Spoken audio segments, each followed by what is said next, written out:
Novinha. Mais yo ben novinha la bena etore kape vie mienga la. Avec toi Jésus Christ frère. Et souvent là haut sur autre si Christ to. Mais yo ben novinha novinha mucho. Novinha. Mais quand nous camola. Ma belle a te considéré comme plein et jijo de son co. Nous kama nomo. Elle a ben mi la Bible ya. Le nia mo se fa agbale gbanto omea. Vai de jota mo se fa agbale gbanto. Yemi abe Genesis. Alors mo se fa agbale gbanto etagban jokuku igba ha ide kuku ya me ato ame na hlafi makpola beleke ma utrono no mene nu ma unyanu sianu la novinye talenye to kosira gome kosira gbe kenyen keke gbanto le kosira me kwa ejebe na kwebe na ma wo nde la sima obele gome jamala nu le nyama no mele osio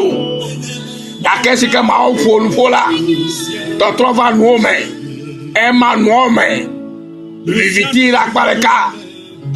Eyata Enkeke Enia Kekeli Hai la Pareka Eyo yo kekela ba nkeke Eyo yo Enkao Viviti amena Eza Madiba na nyabena Kosila gben dikanya la nkeke nyue ale Sike ma wo eyo jen keke agome To efe nyame Novinha ele gbedodo rajia Maba le gbedodo raji ma ha le gbeadom da Le kema to gbedodo afanya ori la le gbeadoma E ya ba la chede do me Ala ba ma ofo Aye ne kwesela akwepoto le wa gbeme novinha Hallelujah Maba na je kosila gomekle kekeli fa gbono lokola considérable bakata kekeli wa nyono to kwa ba ye zakado hala o ya kekeli me ko ala no novinye ala ba ke ma wo kiyame ye o to ko tutu bala kiyame le nyama tete ma o gbo bala ye gbo ba kekeli ne do e te kekeli do e gbo bala enyo to aye nya keke gba to a sabota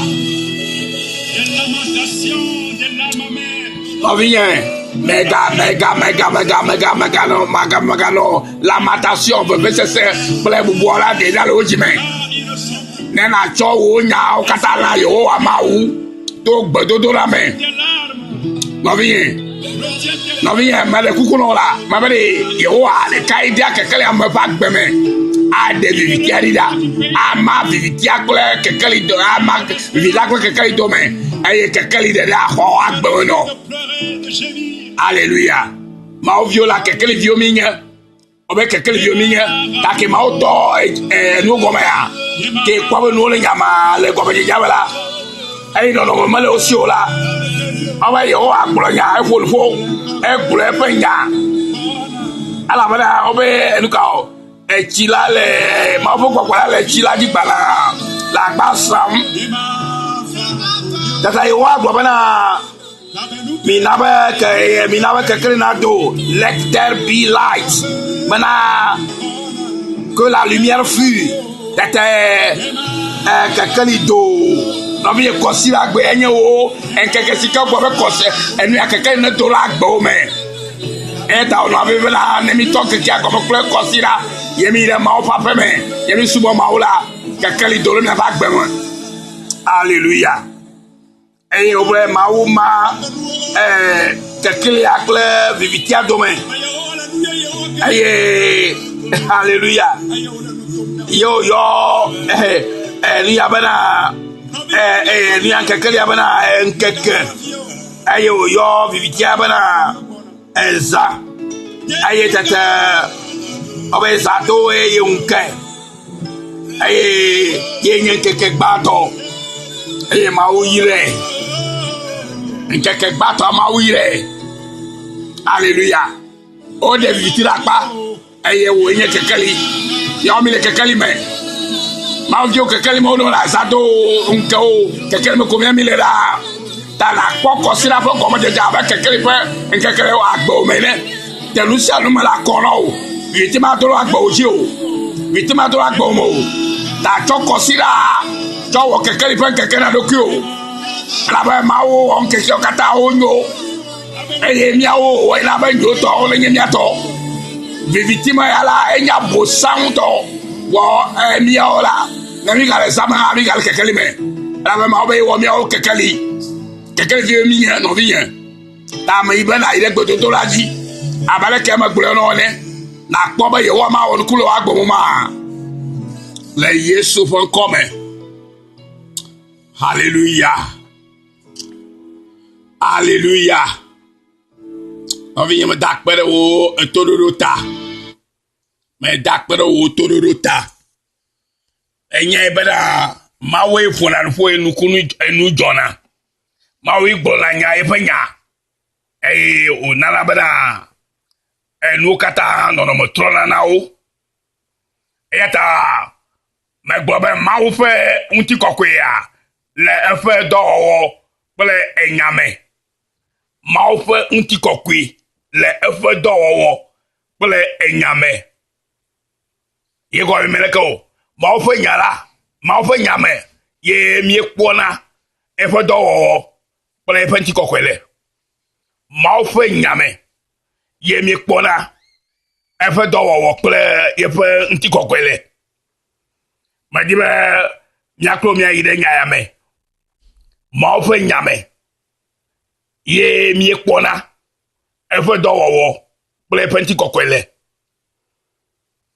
mawe fe nya si o to wo ji fokra yingba mawe fe nya si ko to nu kata gome esike nu le nyama le gome je jame ya aye no no mama nu o si ola mawe fe nyama ye na bana o no no mena enu o azo eyata enya ina bana o de viviti la paraka aye kekele ha la paraka aye ba o ya gbo be mi awenye kekele vi o eyata madiba na to kosira ko melekela na kpodo ko abele kekele me ko kosira kata ano kekele me aye akponu sianu alaba amesika viviti mo zomla abi adia karibe ka fi azo akabe sikele kekemala mega hiana kadikurao eya amesika viviti mo zomla la klenu jayi akawo sikele kekele mala wala no klebao hallelujah alaba ma opo kekele ya aklenao obe kleke la klenao ya to be chichite ina zo le wo kekele lanu la be kekele donao no bien mamanele kekele pom be siak babele kekele vi nyola an pom nu sia nu clear nu sia na ma konao be la bele kekele vi anyo bodo ko kekele vi be siak be be to consider comme be kekele gbato o me te consider bi wakata nu kata la nye kekele le o mo kata nji e victime dore ndekama fufu le nkuma o la bele le kekele me no bien mane gbogbrom na o gafufu ya mebere ma opo nti kokwe le fe do ple ye fe nyame ye gome ye beleko be ma opo nyame ri ye mi ekpo na ye fe do ple nti kokwe le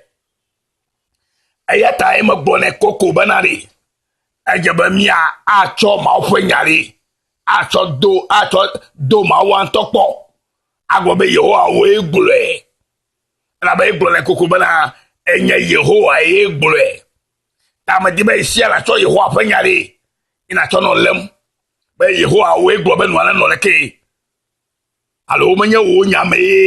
ye mi pona wo do ple wo ke o nti kokole o ma na mi de Salomo pa agbale tabla to voto buku ya dia me agbo ba Yehowa panya o cho wo jifoi eye efenu me gbogbo ocho wo nuwo katã Yehowa ƒe nya wotsɔ wɔ dziƒoe eye eƒe nume gbɔgbɔ wotsɔ wɔ wo nuwo katãe. Mawu ƒe gbɔgbɔ enume gbɔgbɔ Mawu ƒe nume ƒe gbɔgbɔ yenye ƒe nya eye mienye bena le Biblia katã me la Mawu ƒe nya ye le me tanye be exɔ Mawu ƒe nya ɖe eye wòva gbɔ la edze be la xɔe atu na le be ɖo nya ne natsɔ nya de dɔwɔwɔ me bena nya ma nena bena ɖe nakpɔ Yehowa ƒe dɔwɔwɔ eye nakpɔ eƒe ŋutikɔkɔe le nya ma me ne xɔ nya avɔ ne tsɔ da me tsɔe de dɔwɔwɔ me o la matɔ kpɔ eƒe dɔwɔwɔ o eta Biblia gblɔe bena Mawu ƒe ŋutikɔkɔe le eƒe dɔwɔwɔ kple enyame Mawu ƒe nyame ye miekpɔna eƒe dɔwɔwɔ le kple eƒe ŋutikɔkɔe le ne axɔ Yehowa ƒe nya la yeme atema akpɔ yeƒe dɔwɔwɔ le yeme atema akpɔ yeƒe ŋutikɔkɔe le eye aɖewo yi geɖewo la eye aɖewo yi la mi xɔ Mawu mi sia Mawu ƒe nya ya be Mawu gblɔ be leke be Biblia mi xlẽ Biblia gblɔ la mi leke Biblia gblɔ la mi be mi bia wo ne na mi mi ƒo wo ne ʋu ya mi die miakpɔ eye etrɔ zi récitation ye mi xlẽna bɔɖe miabia miaɖe ko se bena ɖe mi sɔ nya di adɔwɔ me nyateƒe ya be mi bia wo ne na mi ale biabia ale nu ɖe bia ma ɖeke wo bia nu ɖo bia nu azi kplikpo alɔ nu kpɔm be le nu bia ma enua la ke ye gɔme nye be gbedodo la megblɔe va yi tsɔ kɔ nuya be gbedodo la madzudzɔ medi be nɔvi ye mitrɔ nana be mitrɔ si gbedodo la ƒe amewo eye enya ye atsɔ do gbe ɖa elabe gblɔ le Salomo ƒe agbalẽ ta blatɔvɔ tɔ ame kpukpui amademe bena Yehowa ƒe nyawo tsɔ wɔ dziƒoe eye eƒe nume gbɔgbɔ wotsɔ wɔ eƒe nuwo katãe nu siwo katã le dziƒoa ŋu la alo anyigba ŋu la Mawu ƒe nume gbɔgbɔ yotsɔ wɔ wo nuwo katãe ewɔ dziƒo kple anyigba kple Mawu ƒe nume gbɔgbɔ kple Mawu ƒe nya ta ne tsɔ nya enuwo la do tso nya me eye ana be akpɔ eƒe dɔwɔwɔ kple eƒe ŋutikɔkɔe la be sike Mawu gblɔ be le gɔmedzedzea la Mawu wɔ dziƒo kple anyigba elabe le gɔmedze anyigba le nyama nɔnɔme mele si o gake le Mawu ƒe gbɔgbɔ ƒe numenya yotsɔ gblɔ nyatete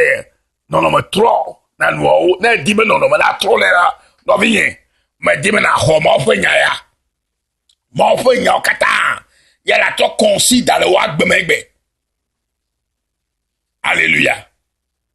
consideration si ka trɔ le nya na la ye ke nya la trɔ kɔnsi da wo hã leke axɔ nya tɔxɛ la gama le nya ƒe dɔwɔkpɔ gbɔ le tɔxɛ le wo agbeme ma ame le gbɔ gbɔ pas sɔma me nu ƒo egbalẽ ƒom ke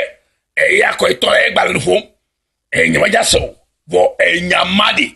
ye le trɔ nu ge la enya ma le dɔ ge le wɔ ge le wo agbeme enya ma le adzra wo ɖo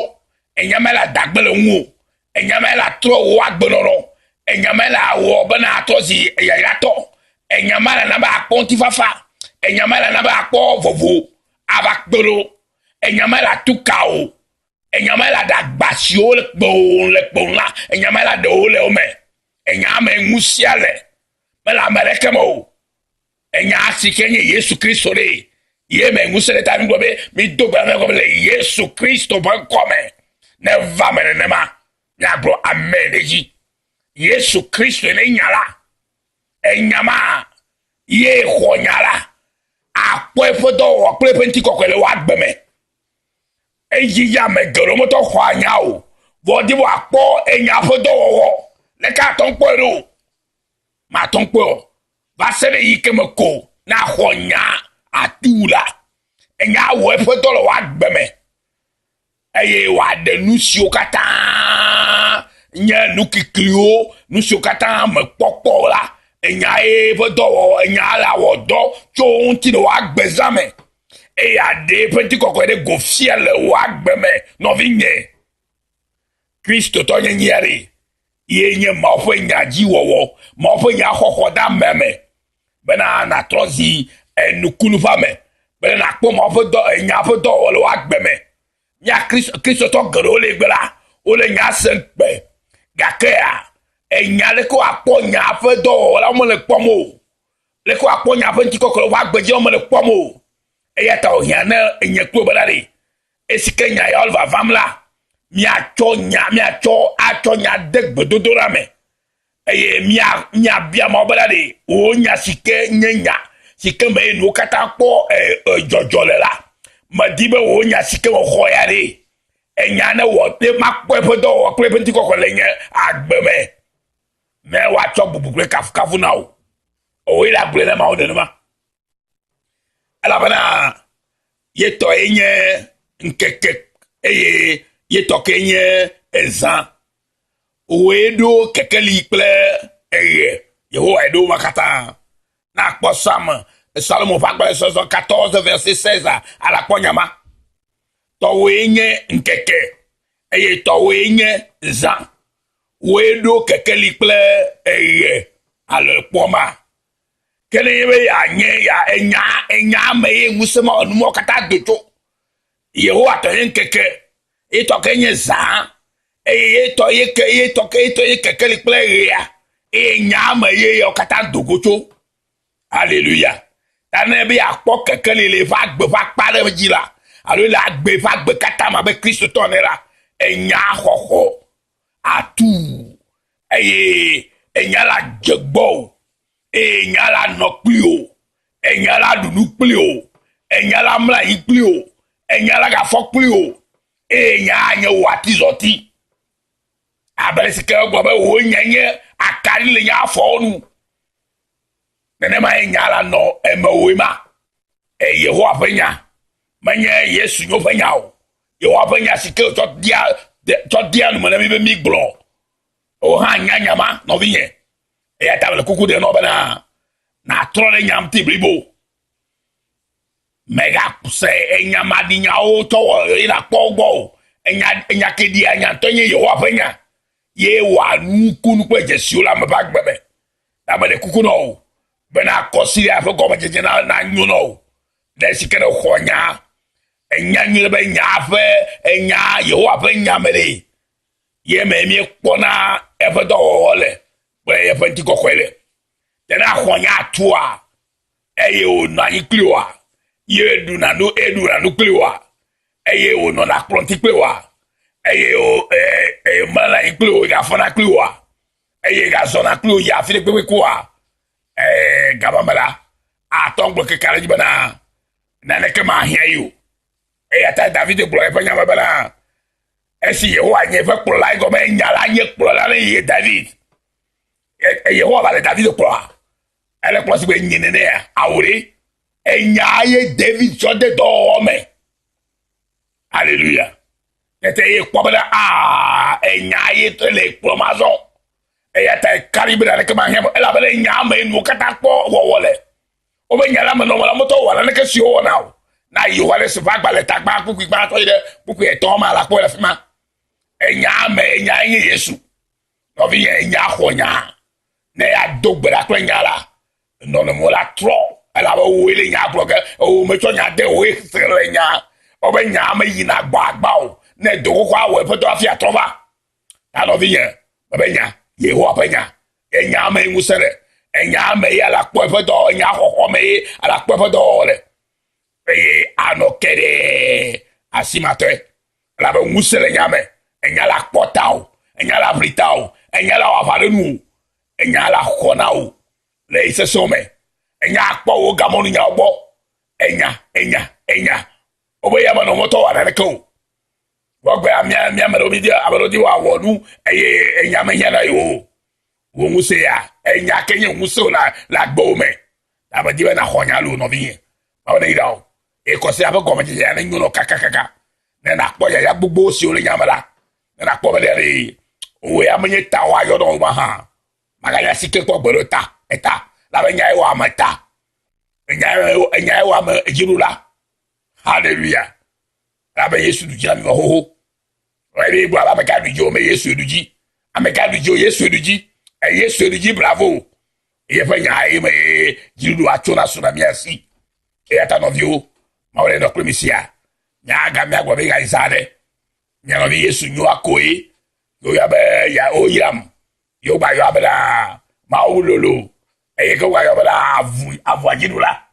ta ma o ne nɔ kple mi ne mi o ha mia xɔ ŋkɔ yeye ya be Yesu nyo o yra o la eye ma o lolo le wa gbe me eye o ha nenema ke agba be du avu adzi keŋkeŋ to Yesu Kristo ƒe ŋkɔ me ma o ne nɔ kple mi izã ɖe lo bye bye.